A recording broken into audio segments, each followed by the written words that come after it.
গেল মে মাসে কোপা আমেরিকার জন্য প্রাথমিক দল ঘোষণা করেছিল আর্জেন্টিনা। টুর্নামেন্টের 6 দিন আগে কোনো চমক না রেখেই চূড়ান্ত দল দিল আর্জেন্টিনার বিশ্বকাপ জয়ী কোচ লিওনেল স্ক্যালোনি। যেখানে কোপার আগে দুটি প্রস্তুতি ম্যাচে খেলোয়াড়দের পারফরম্যান্স ও ফিটনেস প্রাধান্য দিয়েছেন তিনি। কোপায় আর্জেন্টিনার বড় শক্তির জায়গা সেন্টার ব্যাক পজিশন। আগে থেকেই দলে থাকা Nicolas Otamendi, Cristian Romero, Lisandro Martinez ও জার্মান পেজেয়াদের সঙ্গে জায়গা করে নিয়েছেন লুকাস মার্তিনেজ কুয়ার্তা। লেফট ব্যাকে নিকোলাস তাগলিয়াফিকোর সঙ্গী মার্কাস আকুনিয়া, রাইট ব্যাকে নাহুয়েল মোলিনা ও গঞ্জালো মন্তিয়েলের উপর আস্থা স্ক্যালোনির। মাঝ মাঠে প্রত্যাশিতভাবে আছেন Rodrigo De Paul, Mac Allister, Leandro Paredes, Enzo Fernandez, Lo Celso, Ezequiel Palacios.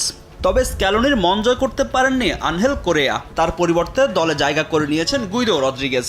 জায়গা হয়নি প্রাথমিক দলে থাকা ব্রাইটনের তরুণ মিডফিল্ডার ভ্যালেন্টিন বার্কোর। আক্রমণ ভাগে অভিজ্ঞতা ও তারুণ্য দুটোই প্রাধান্য দিয়েছেন স্ক্যালোনি।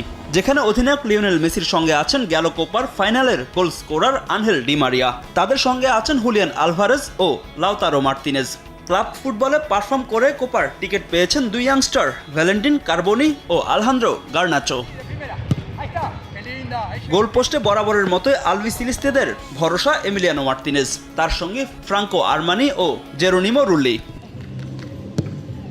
আগামী 20 জুন আটালান্টার মার্সিডিজ বেঞ্চ স্টেডিয়ামে কানাডার বিপক্ষে ম্যাচ দিয়ে কোপার শিরোপা ধরে রাখার মিশনে নামবে বর্তমান চ্যাম্পিয়নরা। ফাহিম ইসলাম, সময় সংবাদ।